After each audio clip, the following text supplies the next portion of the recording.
All right, so welcome. Happy Mother's Day to you guys. Super great day to be celebrating and having fun together. Welcome to those of you online. If you want to download the Bible app for free, the YouVersion Bible app, we're going to go to Mark chapter 1. Or if you got a hard copy, that is very welcome also. So people, when they know Jesus or are trying to figure out who Jesus is and seeking to understand who Jesus is, they often want to learn more about Jesus. And they might get through the Gospels, the biblical Gospels, Matthew, Mark, Luke, and John in the Bible. Like, man, I want to know even more. What else did Jesus say? What else did he do? And that's very, very natural to be like, man, I want to know, more. Well, when I was in college, I stumbled across something really interesting in our campus library. I'm in ministry classes, and it's a Christian campus. I stumbled across something in our library called the Infancy Gospel of Thomas.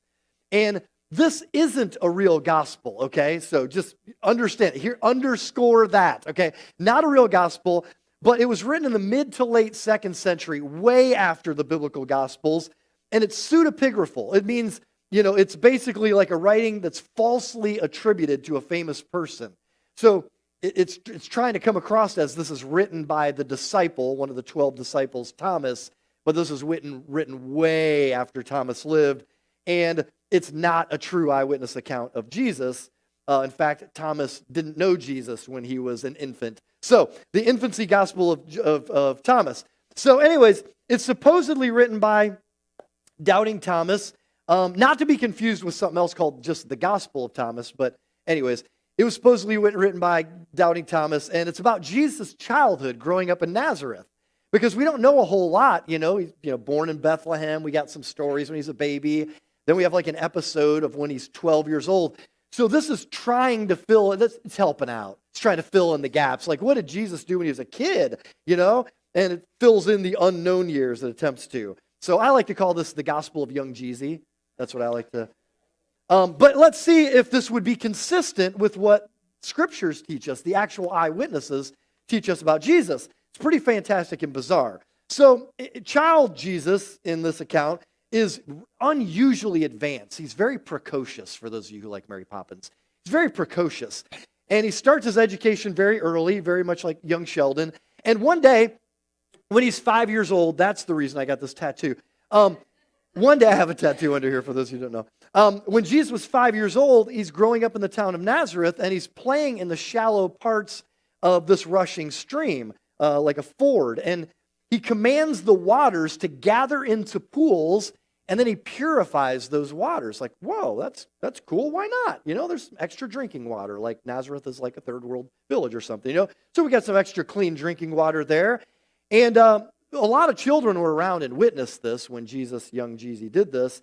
And so it was the Jewish Sabbath, though, which is the day of rest. And Joseph, Jesus' stepfather, comes from the village. He's like, why would you do this on the Sabbath? This is unlawful. So Jesus kind of like to show Joseph what's up. He claps his hands and he fashions some birds out of clay into sparrows. He claps his hands and these sparrows, fly off miraculously.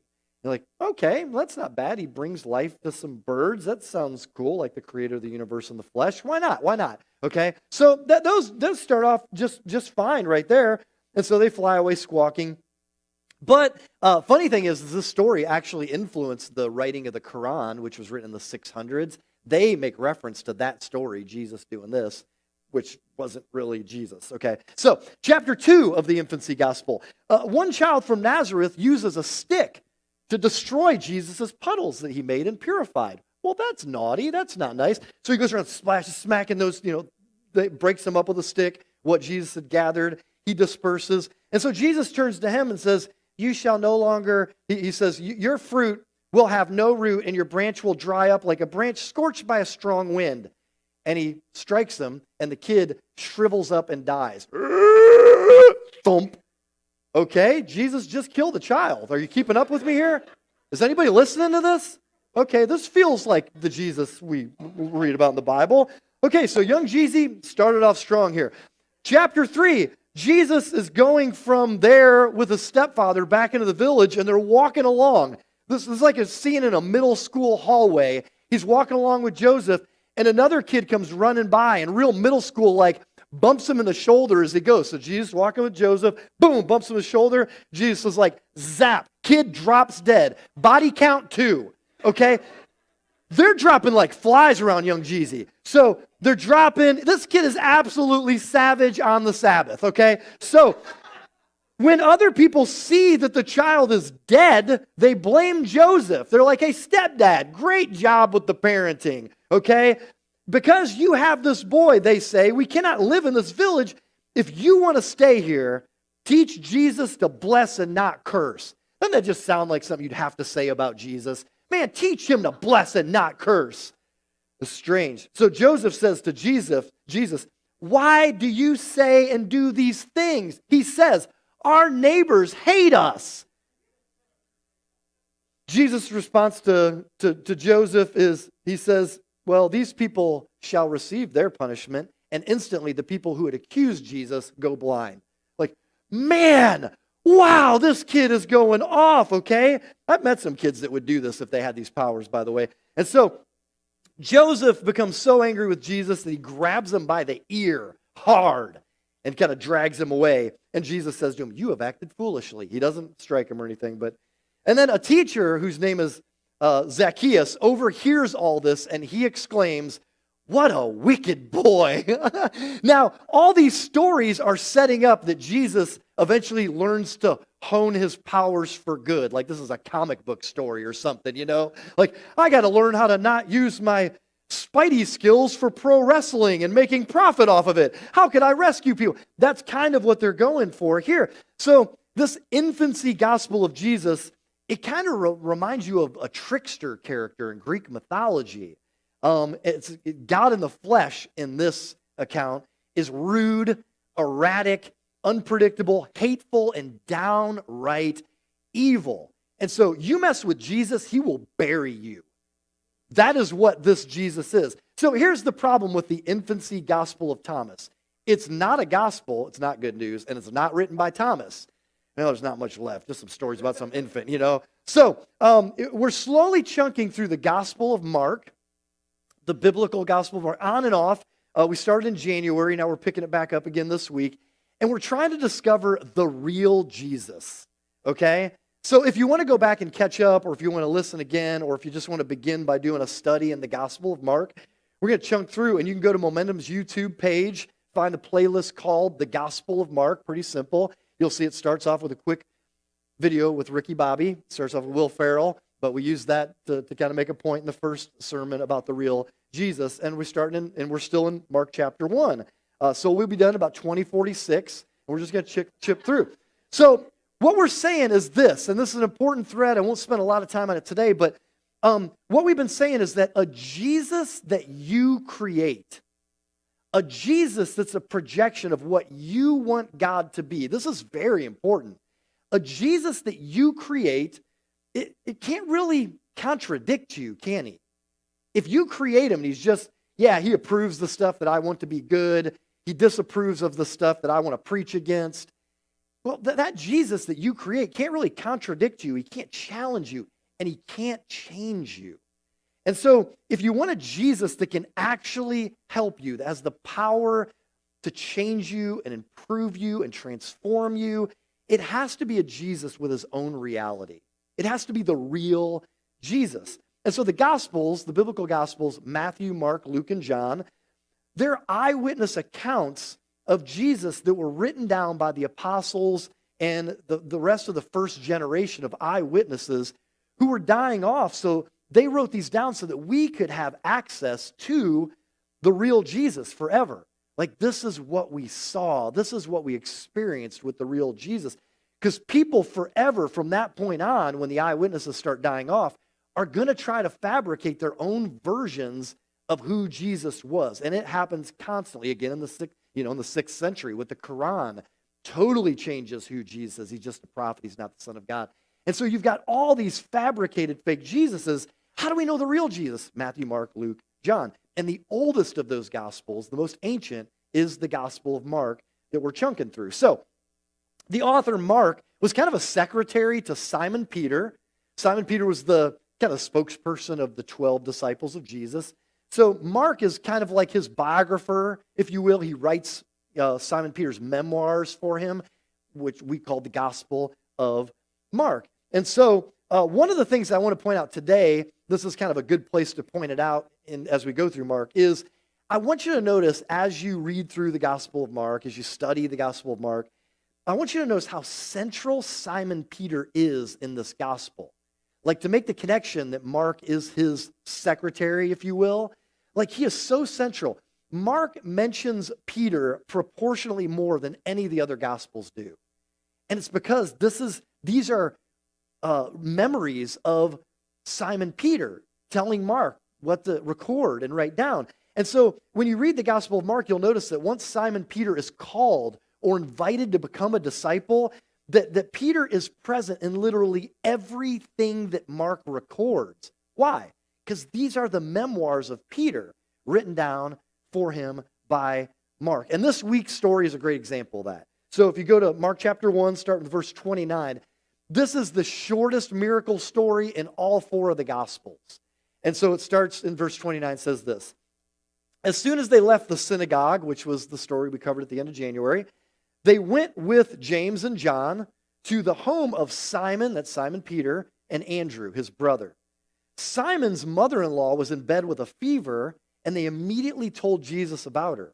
So he went to her, took her hand, and helped her up. The fever left her, and she began to wait on them. Okay, so shortest miracle story in all the Gospels right there. So this story is about Simon Peter's mother-in-law being sick. That's also referenced in another place that Simon was married, and it's in 1 Corinthians 9:5. The Apostle Paul tells us that Peter, when he traveled to do ministry after the resurrection of Jesus, would take his wife with him sometimes. And so just another reference to Simon Peter's wife. But an interesting little tidbit is Clement of Alexandria, who is what we call a church father, who was born in the middle of the 2nd century. He actually claimed from his records and notes of history and what was told, he claimed that Peter's wife actually preceded him in martyrdom. She died for her faith before Peter even did. And tradition tells us that Peter was crucified upside down. And so just the bravery of Simon Peter's wife and her faith. So now we're talking about Simon Peter's mother-in-law's wife's mom. And so we hear that she has a fever. And I mean, today we're like, fever, come on, big deal. Throw in her bathtub, you know? Like, come on, what's a fever? Like back in the 70s, I had disco fever, okay? The 80s, I had Pac-Man fever. Over the winter, I had cabin fever. Like right now, I've got baby fever because it's Mother's Day. I got the fever for the flavor of new Pringles, okay? This fever only has one cure for it, and it's what? It's more cowbell. I could do this all day, okay? So it's a fever. She has a fever, you know, big deal. Well, back then it was a big deal. Like to have a fever then made you feel extremely vulnerable and fragile. Like if you have a fever, you might be on the precipice of death. Like, I don't know if I'll get over this fever. So this is a big, big deal. And Jesus is brought in to the sick woman. We picture it maybe being in like a bedroom. And so I love verse 31. It says, so he went to her, took her by the hand, and helped her up. So Jesus takes Simon Peter's mother-in-law by the hand, and he helps her out of bed, and he heals her fever. But what I love here is that he could have just spoken over her, you are healed. He could have from a distance just spoken the words, but he takes her by the hand and he helps her up and her fever is cured. He makes contact with her. And one of the commentators, like a Bible commentator, one says, this is typical of Jesus, unnecessary tenderness and compassion. Like he didn't have to do that, but he shows this tenderness. And so one of the things I just want to say in light of like the infancy gospel of Thomas and any Jesus that you or I try to create because we're influenced by culture or what we desire, a projection of our own wants, that kind of stuff, is the real Jesus is far more compassionate than any fake Jesus we will ever construct. Like even, I mean, there's examples, I won't get into this today, I want to keep it shorter for Mother's Day, but like it's a gift to you mothers, I pass on the savings to you. But I mean, people try to create like this peace and love Jesus, and really when you break down those peace and love Jesus, there's always a way that his character is flawed when we make him what we think is peace and love. And there's a way that it really flaws his character. And again, I won't get into that a bunch today, but the real Jesus is always far more compassionate than any fake Jesus that we would ever construct. Over and over again, we see this unnecessary tenderness and compassion of Jesus. In fact, next week, we're going to talk about how later in the chapter, in verse 41, it says, Jesus was filled with compassion, and then he touches a leper.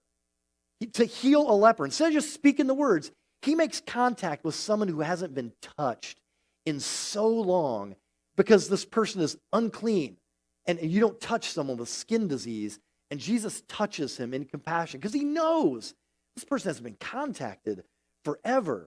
In Mark chapter 5, a little bit later, Jesus heals a woman who I picture being older than Jesus. She has a medical issue that she's been bleeding for 12 years. No doctors can cure it. They can't fix it. And when Jesus sees her in a crowd, he looks at her and he says, "Daughter, your faith has healed you." He calls her daughter.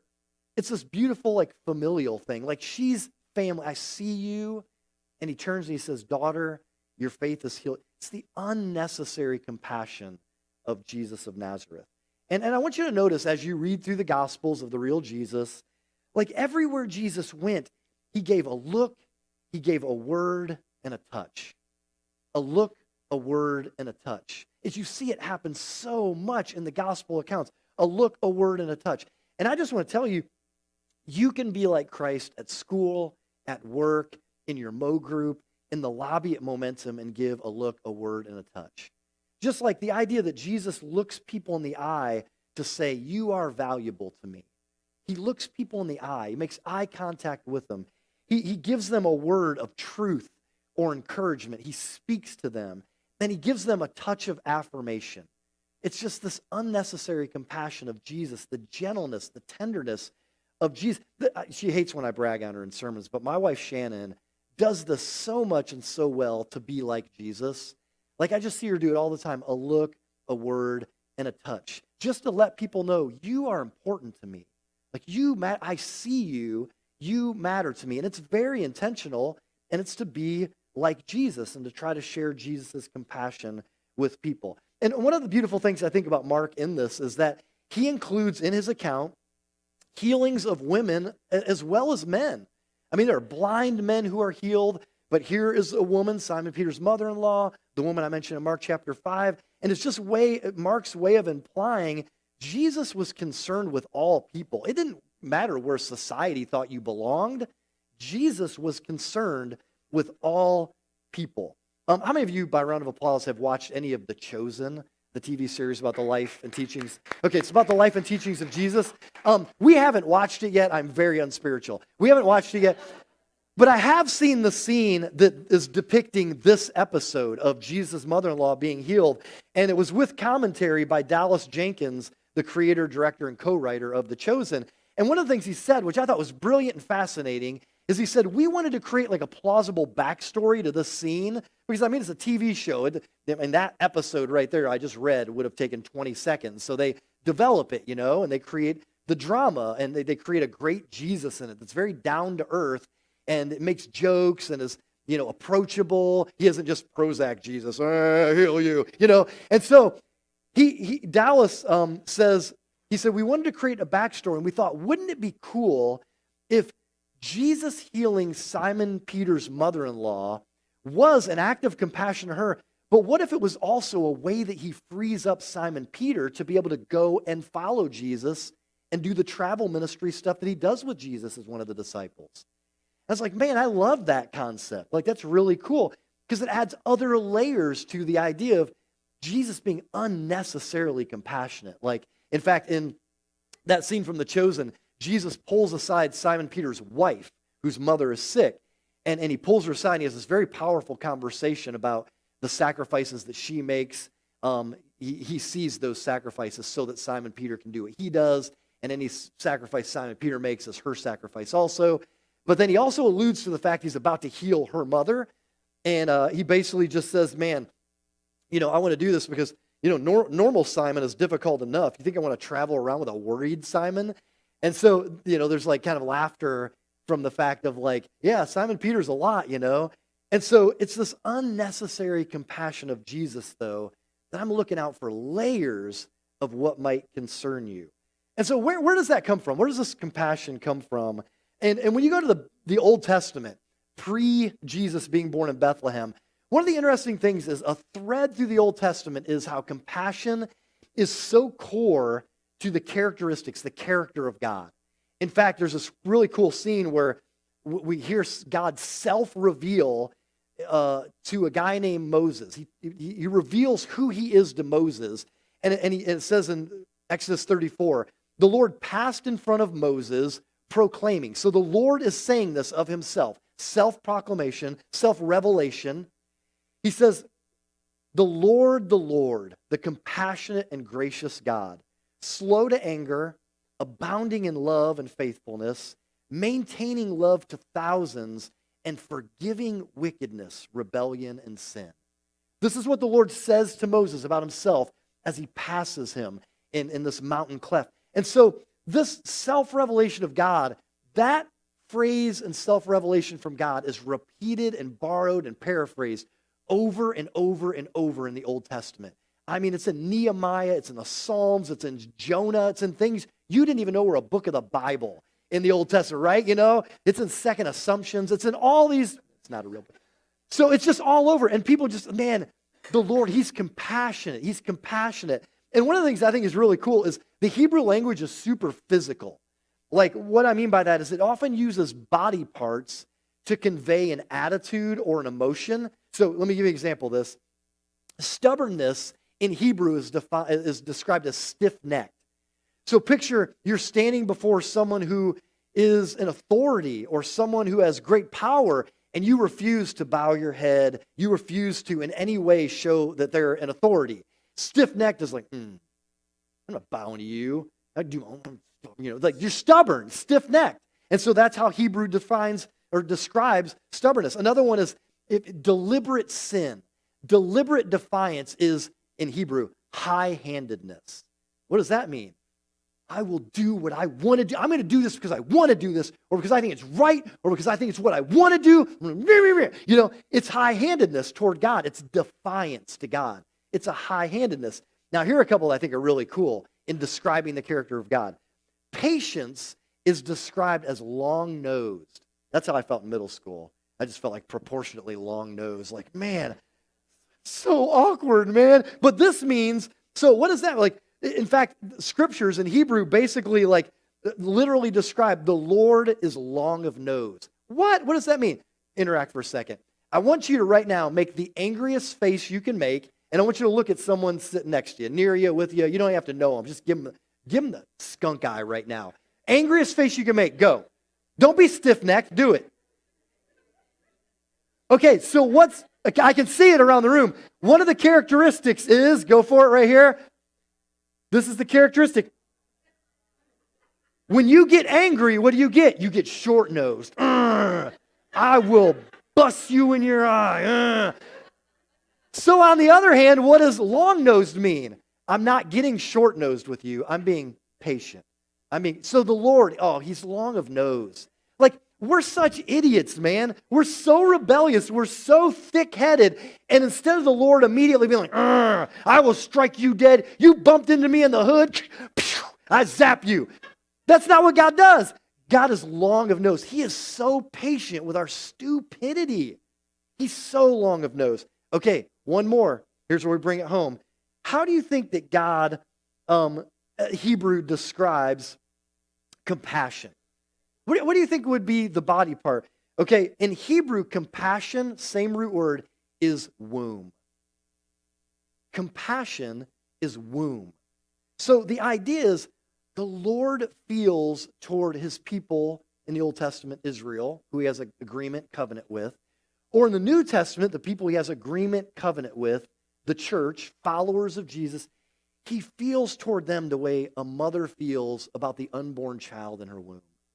Like, I feel compassion. The Lord is compassionate, slow to anger, abounding in love. Like, that's at the core of who God is. And so it's like, Happy Mother's Day from God the Father, you know? And so it's like, God doesn't need anything. This is what's cool to me. God doesn't need anything. God is not dependent on anything. Everything is dependent on him. So how in the world could God get attached to us? You know, like children in the womb. How could God? Voluntarily. He doesn't need anything, so why would he be? How could he get attached to us? Voluntarily. He chooses to be attached to us.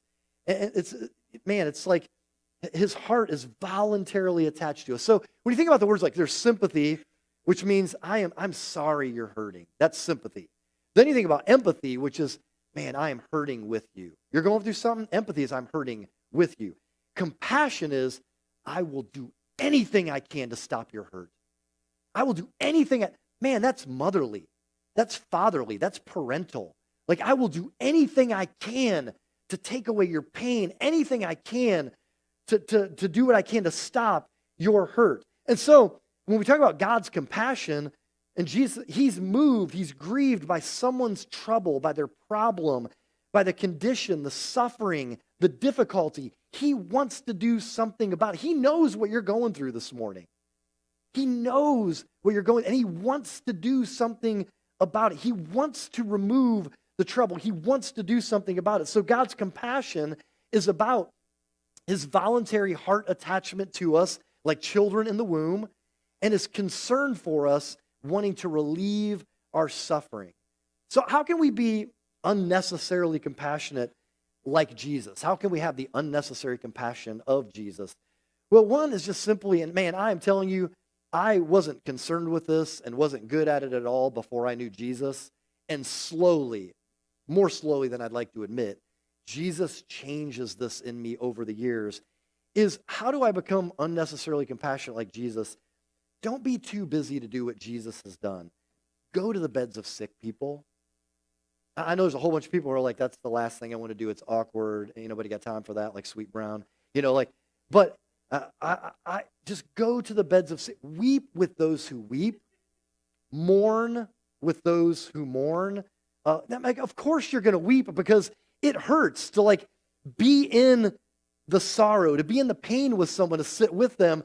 Eventually, you might weep too, because of your attachment to. You voluntarily attach yourself to someone who's hurting or in pain, and you might weep too, but voluntarily attach yourself anyways until you weep, because that's what God did for you. That's what God has done for us. That's how God demonstrates compassion. If you have a friend who's going through tough times, it's painful to spend time with a friend who's really going through bad stuff, right? If someone is experiencing loss, you're like, man, I love that person.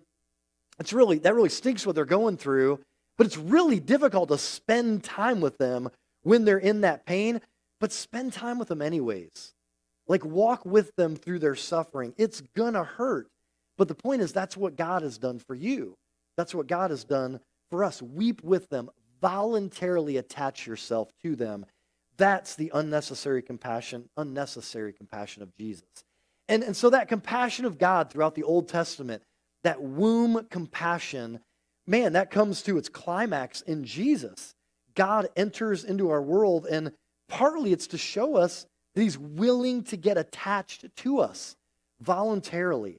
I think it's interesting. I'll wrap up with this. The mother-in-law's reaction is significant. Jesus takes her by the hand. He helps her up, and the fever is gone. And her reaction is she serves. That's really interesting. It says that she begins to wait on them. The Greek word for wait on them, you can translate that in different English words, but it means to wait on, it means to attend to, but it means to serve. It's the same Greek word that is a major theme throughout Mark's gospel. It's no mistake that Mark uses that, because service is a main theme throughout his gospel. And so the idea is to serve. She gets up and she's like, look what Jesus has done for me, the grace he's shown to me. I want to serve him. And so she just gets up and starts serving. And so you're like, wow, that's a really cool image. It's the image used of the angels earlier in Mark chapter 1 when Jesus is baptized, then goes into a time in the wilderness of temptation, and the angels show up to serve or attend him. It's used in Mark chapter 10 by Jesus, who says, man, if you want to be great, you got to be a servant to all people. If you really want to be great. And then he says of himself in the key theme verse in the gospel, the whole gospel of Mark, Jesus says of himself, the Son of Man, I didn't even come to be served, but to serve. And so I just want to be really clear. This isn't an image of typical first century, the woman's work. She gets up and starts serving and waiting on them. No, it's not woman's work. the Gospel of Mark makes it clear it's everyone's work. It's Jesus's work. It's his disciples' work. It's the angels' work. Like the serving is just constantly a theme through the Gospel of Mark. In fact, Simon Peter's home kind of becomes the home base, people believe, reading between the lines, of Jesus' ministry when he's in the region of Galilee. Like this becomes the home base for Jesus to serve, and we see it at the end of the story. But that would give the mother-in-law all kinds of opportunity to continue to serve Jesus. If he's always there staying and doing ministry out of that home and leaving that home with the disciples to go do ministry, there's an awful lot of opportunities for her to continue to serve Jesus out of a grateful response. Here's just one thing. We've been it seems like harping on serving lately, and it's not fully intentional. It must be intentional by God. But last week, Jeremy Speth talked about serving. A couple weeks ago, I talked about it a little bit. But just notice again right here, if you're shown grace or compassion by Jesus, like the natural response is, wow, I didn't deserve that. What can I do to serve God and others? Like, and if that isn't happening, if you're not feeling that, if you're not sensing that, it might be a question of like, man, am I really chasing after Jesus? Am I really experiencing, have I really grasped God's grace and his love for me? His offer to be long-nosed about my stupidity, my sin, my rebellion, like all that stuff, his compassion for me. Because the natural response is, dang, look what Jesus has done for me. How can I get to serving Jesus and people out in the community? How can I get to serving people in my home? How can I get to serving people in my workplace? That's the natural response of Simon Peter's mother-in-law, and it should be our natural response. Look what happens to wrap up this story is after Jesus heals the mother-in-law, this is what happens, and notice it says at sunset. That's very key and important to this culture because what's been going on is the Sabbath, the day of worship and rest, and in January, the previous story we talked about was them at synagogue, okay? So they're at synagogue for Sabbath, worship, and rest. And then they go to Simon's house. And so when Sabbath ends, which is at sunset, that means Jews are now allowed to go back to working. So they can walk and travel from any distance. They could carry sick people, which was unlawful on the Sabbath. And so this is what happens next, verse 32. That evening, after sunset, the people brought to Jesus all the sick and demon-possessed. The whole town gathered at the door, home base. And Jesus healed many who had various diseases. He also drove out many demons, but he would not let the demons speak because they knew who he was. And so here again, we see the unnecessary compassion of Jesus. He spends the rest of the evening, who knows how long into the night, healing people. When they hear that Simon Peter's mom, mother-in-law, has been healed, people just start, everybody wants an appointment with the great physician. Like, let's get there. Let's bring people to Jesus and see what he can do for them also. So Jesus demonstrated unnecessary compassion with them, and he demonstrates his unnecessary compassion with us because he looks at us and he says, man, I will do anything I can to stop your pain, even to the point of going to the cross. I want to do anything I can to stop your pain. Let's pray.